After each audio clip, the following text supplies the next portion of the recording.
दूसरी जानब हम देख रहे हैं कि अमेरिका ईरान के तकनीकी मुज़ाकरात भी साथ साथ हो रहे हैं। पहला दौर बुध को दोहा में हुआ, अल अरबिया कहता है। अगला दौर पाकिस्तान में 11 जुलाई को मुतवक्के है। रॉयटर्स के मुताबिक मुज़ाकरात गुज़श्ता माह तय पाने वाले 14 निकाती अबूरी मुआहदे के तहत किए गए, जिसका मकसद ईरान पर अमरीकी और इसराइली हमलों के बाद पैदा होने वाली कशीदगी कम करना, अपनाए हुर्मुज़ को दोबारा फाल बनाना और मुस्तकिल अमन मुआहदे के लिए 60 रोज़ा मुज़ाकराती अमल को आगे बढ़ाना है। ज़राए के मुताबिक मौजूदा मुज़ाकरात में ईरान ने अपनाए हुर्मुज़ के इंतजामी मामलात और अपने मुंजमद $6 अरब के असासों तक रसाई को तरजीह दी है, जबकि अमेरिका की तवज्जो आलमी तजारत और तवानाई बरदार जहाज़ों की बिला रुकावट आमदोरफ्त को यकीनी बनाने पर मरकूज रही है। ईरानी वफ्द की क़यादत नायब वज़ीर ख़ारजा काज़िम गरीबाबादी ने की, जबकि वफ्द में वज़ारत ख़ारजा, मरकज़ी बैंक और वज़ारत ज़राअत के नुमाइंदे भी शामिल हैं। दूसरी जानब अमरीकी एलची स्टीव विटकॉफ और सदर डोनाल्ड ट्रंप के दामाद जैरेड कुश्नर ने मुज़ाकरात में बराह रास्त शिरकत नहीं की। तहम उन्होंने कतरी वज़ीर आज़म और बादज़ा अमीर कतर शेख तमीम बिन हमद अल सानी से मुलाकातें की, जिनमें अमरीका ईरान मुज़ाकरात और लबनान की सूरत हाल पर तबादला ख्याल किया गया।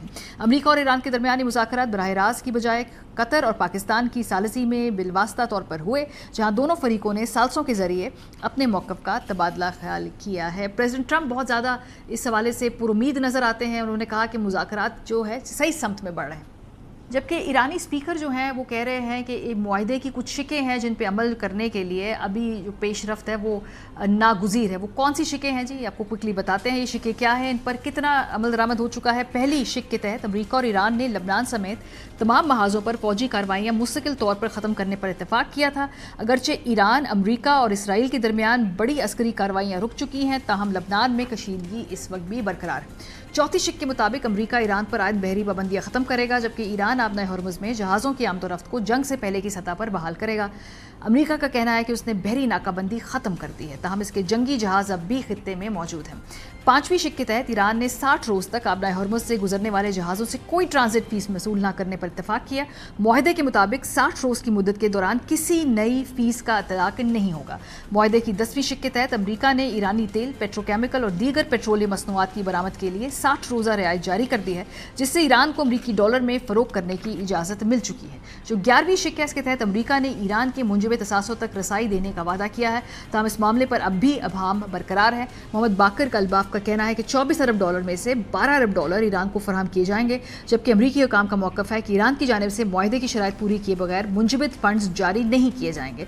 कतर की वज़ारत ख़ारजा ने भी कहा है कि इन फ़ंड्स की मुंतकिली अमरीका और ईरान के दरमियान हतमी इत्तफ़ाक़ राय से मशरूत है। प्रोग्राम के सिलसिले में major general retired Zahid Mahmood साहब मौजूद हैं, डॉक्टर जमील अहमद खान साहब मौजूद है। बहुत शुक्रिया आप दोनों हज़रात का। डॉक्टर साहब, आपसे आगाज़ करते हैं। एक टेक्निकी जो सेशन है वो हो चुका है, दूसरा मोस्ट प्रॉब्ली पाकिस्तान में 11 जुलाई को अल अरबिया इसको रिपोर्ट कर रहा है। अभी तक की जो पेशरफ्त है उसमें अभी भी अपना हुर्मुज़ का अगर हम बात करें और जो ईरान के पैसे रिलीज़ हो रहे हैं, इस हवाले से अभी बहुत सारे इबामात हैं, लेकिन ओवरऑल प्रोग्रेस कैसी है? नहीं, ईरान इस मामले में बहुत क्लियर है और जो MOU है वो भी इस मामले में बड़े वाज़ेह तौर पर तहरीर किया गया है। ईरान ने, आपको याद होगा कि इस MOU से पहले जितने इसके पेचो खम थे, जितने इसके शदोमत थे, उसको जब तक दुरुस्त नहीं हुए वो, और पाकिस्तान ही उसमें शटल डिप्लोमेसी कर रहा था और बार बार जो हचकोले आ रहे थे इसीलिए कि ईरान अपने सख्त मौक़िफ़ पर कायम था। और क्यों कायम था? बकौल रशियन एनवाई, जो रशियन डेलीगेशन आया था फ्यूनरल पर, कल और परसों आए थे रशिया से ईरान में, तेहरान में, वो कहते हैं कि ईरान ने तो सबकत हासिल कर ली। इसी तरह उनके अपने मुल्क में उनके अपने कांग्रेसमैन अमेरिका में कह रहे हैं, बाकी लोग कह रहे हैं कि ये तो एक सरेंडर डॉक्यूमेंट है। इसकी यही वजह है कि ईरान जब भी नेगोशिएट करता है वो माना जाता है कि बहुत टफ नेगोशिएटर है, और उसने नेगोशिएट इसलिए भी किया कि वो क्योंकि जंग में अपने कदम पर कायम रहा और वो दो दुनिया की सबसे बड़ी सोफिस्टिकेटेड ताकतें, एक सुपर पावर, उन्होंने मिलके चढ़ाई की। सोचा 5-8 दिन में मामला ख़त्म हो जाएगा, वो न हो सका और उसकी वजह से उसके कद में और इजाफा हो गया ईरान के, उसकी इस्तकामत में और इजाफा हो गया, और ईरान ने भी अपने अस्करी क़ुव्वत का अंदाज़ा लगा लिया और अपनी कौम की रिजॉल्व का अंदाज़ा लगा लिया,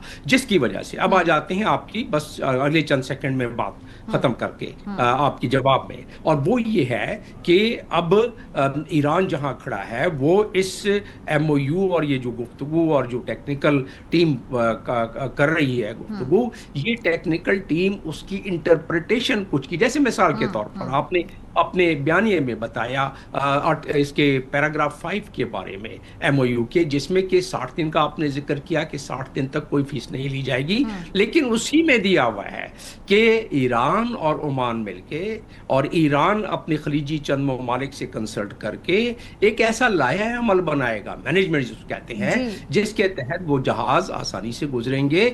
और ओमान कहता है कि इसमें क्योंकि हम मैन पावर इस्तेमाल करते हैं, इक्विपमेंट इस्तेमाल करते हैं नेविगेशन के लिए, क्लाइमेट के लिए, अपने 24 घंटे की ड्यूटियां लोगों की लगाते हैं, तो हम सर्विस फीस चार्ज कर सकते हैं। दुनिया में ऐसा कुछ ममालिक जहां से आबनाएं गुजरती हैं, ऐसा हो भी रहा है। तो मैं समझता हूं कि ईरान उस पर कायम रहेगा, लेकिन ये एक बड़ी बात ईरान के लिए नहीं है। ईरान के लिए वही बड़ी बात है जो आपने की है, जो कि पैराग्राफ 10 और 11 है, जिसमें कि फंड्स रिलीज करने की बात है। जो अभी ये जो बरतानिया और फ्रांस की ऑफर थी और उस पे जो ईरानी रद्द-ए-अमल है, इसको आप कैसे देखते हैं? ईरान का कॉन्फिडेंस ये जाहिर करता है कि ईरान कितना कॉन्फिडेंट है।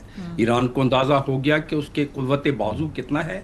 ईरान को अब इस फ्यूनरल ने ये दुनिया को एक ऐसा साइकोलॉजिकल इम्पैक्ट दे रहा है कि दुनिया ने ये साइकोलॉजिकल इम्पैक्ट नहीं देखा। लिहाजा फ्रांस और बरतानिया या कोई और मुल्क अगर वो ऑफर करता भी है तो पहले की तरह रिजेक्ट हो जाएगा। ईरान ने तो बड़े वाज़ेह तौर पर कह दिया, और इसमें अजीजी साहब ने भी कह दिया, आपने भी ये बयान बताया अभी पढ़ के, तो ईरान तो इस बात को इसलिए नहीं मानेगा। इसके पीछे मंतक है, इसके पीछे लॉजिक है। जब फौजी बेड़े आते हैं, चाहे वो माइन स्वीपिंग के बहाने से आए या किसी और बहाने से आए, मदद के बहाने से आए, ह्यूमैनिटेरियन के बहाने से आए, तो फिर जनरल जाहिद इस चीज को अच्छी तरह जानते हैं कि वो बाकी इंफॉर्मेशन इलाके की लेके अपनी बाकी टोपोग्राफी को देखकर अपनी अगली फौजी प्लानिंग भी करते हैं। और क्योंकि आबनाए हुर्मुज़ कोई एक छोटा नुक्ता नहीं है, ठीक है, ये बहुत नैरो किस्म का एक आबनाए है, लेकिन 100 मील तक तकरीबन ये ईरान ने उसको फोर्टिफाई करके रखा हुआ है कि अगर ग्राउंड ऑन बूट भी आ जाएं तो ये नामुमकिनात में से हो जाए किसी भी बाहर की कुव्वत के लिए। वरना पूरी दुनिया जिस दुख दर्द में थी, माशी दुख दर्द में, तो वो तो फिर चढ़ाई कर देना चाहिए था। आबनाए हुर्मुज़ तो 23 मील का एक टुकड़ा है, उसको तो ले लेना चाहिए था, लेकिन बहुत ज्यादा वो उन्होंने ईरान ने अपने फोर्टिफाई किया हुआ है उसको। और दूसरी बात जो मैं जिक्र कर रहा था, कोई मजाक बात नहीं है, दुनिया में ये जो एस्टीमेट है सरकारी तौर पर 20 से 30 मिलियन, लेकिन 10 से 15 मिलियन लोग तो यकीनन शामिल हो रहे हैं 3 तारीख से लेके और 9 तारीख तक। और गांधी जब फौत हुए थे तो सिर्फ टोटल 2 मिलियन थे। जब कमाल अतातुर्क हुए थे तो उस वक्त सिर्फ 4 मिलियन थे। इसी तरीके से, और पोप बेनेडिक्ट जब थे तो सिर्फ 50,000 लोग आए थे। यहाँ इतना बड़ा पूरा ईरानी कौम मुत्तहद, पूरी ईरानी कौम समंदर की तरह जुड़ आई है, जिस तरह के वसीम बदामी भी बता रहे थे कि क्या फीलिंग्स हैं वहाँ। तो ऐसी सूरत में एक साइकोलॉजिकल इम्पैक्ट भी होगा। लिहाजा मैं नहीं समझता कि ईरान इस बात पर मान जाएगा। ईरान 60 दिन में इसको मुकम्मल भी नहीं करेगा, और 60 दिन के मुकम्मल होने वाली गुफ्तगू है भी नहीं। इसके बड़े कॉम्प्लिकेटेड और